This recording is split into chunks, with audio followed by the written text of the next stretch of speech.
Welcome back to my channel, friends. Today's video is going to be a cookie recipe video. It's going to be a brown butter cookie and a chocolate chip cookie. These are my two favorite recipes and I have completely modified them. So I will have the original recipes in the description box, and I will also have instructions and the recipe for the way that I make it in the description box, so be sure to check that out. In the meantime, if you want to take screenshots of the ingredients that I am personally using, I have written them down here as we go in the video so that it's a little bit easier for you.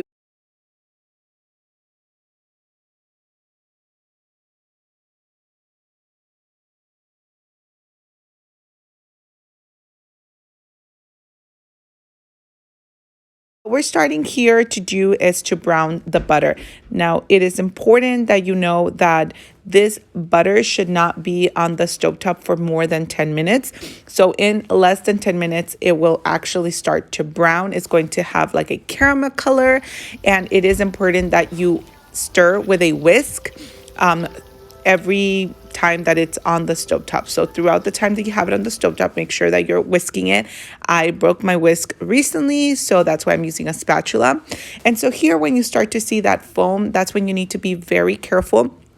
As soon as you see that it starts to turn a little bit brown, you need to remove it off of the stovetop so that it can cool, and then continue to whisk and you'll have that caramel color. I did use the Kerrygold butter, as you saw initially, which is my favorite grass-fed butter, and the best deal is at Costco. Then we're putting here 2 eggs, adding the vanilla. It's important that your vanilla, it's not vanilla flavor, but vanilla, pure vanilla extract. And the best deal also at Costco, $25 for this big bottle. Otherwise, a much smaller bottle for $10 at Trader Joe's. Very important, allow the butter to cool completely before you pour it onto your eggs. Otherwise, it is going to cook your eggs, and that's not good. I'm going to show you here, this is the coconut palm sugar that I use. This is a low glycemic sugar, so if you have a diabetic at home, this is the perfect sugar to use. It has a much better process than your highly processed and refined white sugar. And this is a 1-to-1 substitute to regular sugar, and it can be used in place of brown sugar as well, which is what you will see that I do for the chocolate chip cookies. We are moving on to our dry ingredients, so we're going to mix that. Now, this is a fantastic deal that I found over at Costco for sprouted rolled oats, especially if you're gluten intolerant. This is the perfect flour substitute. You can just blend it in your blender like dried, and it makes the perfect flour. It is really good for you. It is low glycemic. I mean, the benefits are endless, but especially sprouted rolled oats. Now, instead of flour, I'm using, or regular flour, I'm using almond flour, which is what I use when baking. I'm going to take this moment to introduce myself. If you are new here, welcome. My name is Leslie. I am a mom of 2 toddlers. I create lifestyle videos, including healthy recipes, grocery hauls from Trader Joe's, Costco, and Whole Foods. I also create some plant content, days in the life, and pretty much anything motherhood you will find here. And I think that whether you're a mom or not, you would really enjoy the content in this channel. So consider subscribing and sticking around to see what fun videos I include for you guys.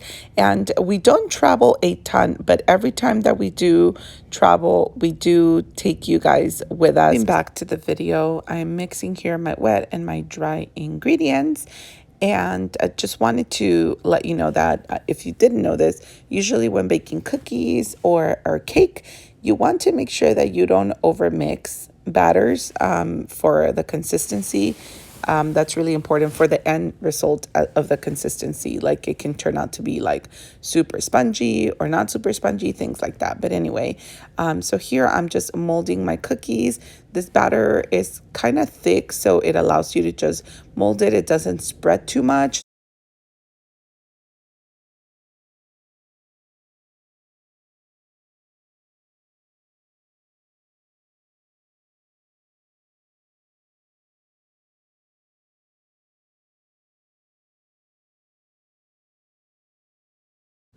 Preheat your oven at 350 degrees and bake your cookies for 12 to 15 minutes, depending on the size. For the size of these particular cookies, 12 minutes is enough. If they were a little bit bigger, then definitely cook for 15 minutes instead.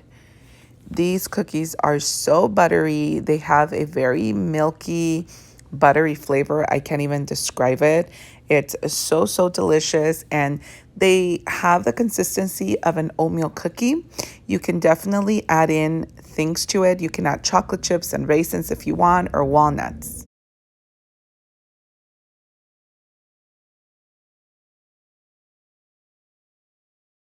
You can see that I'm separating them, but usually they don't spread enough where they attach to each other.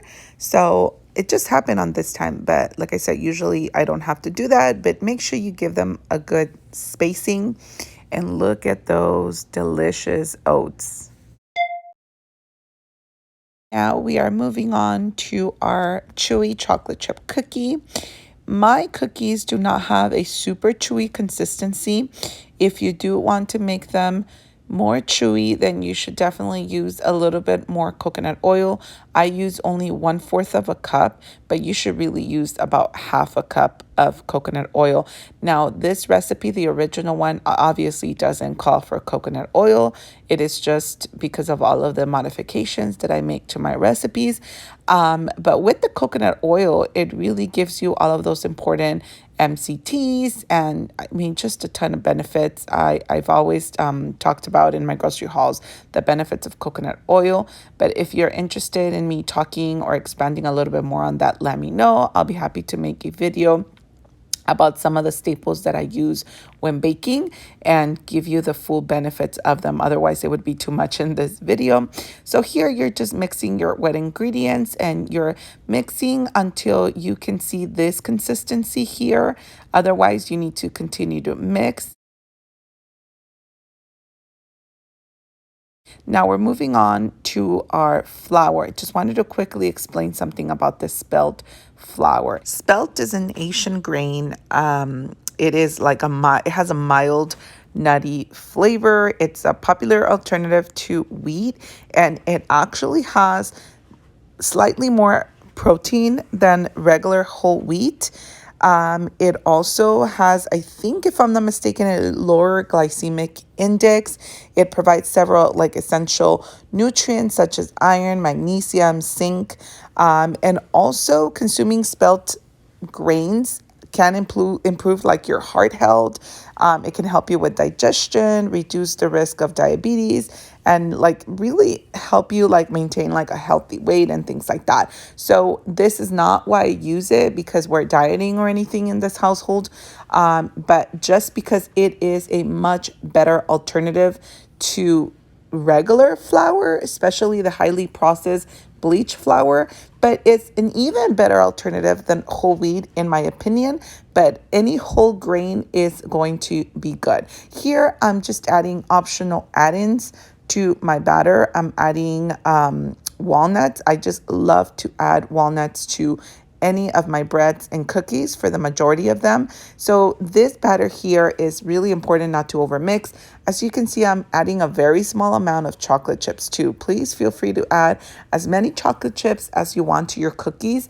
This is like 1/5 of the amount of chocolate chips that the recipe calls for, okay? I don't like my chocolate chip cookies to be super chocolatey. I don't know. I know it's weird, but go figure.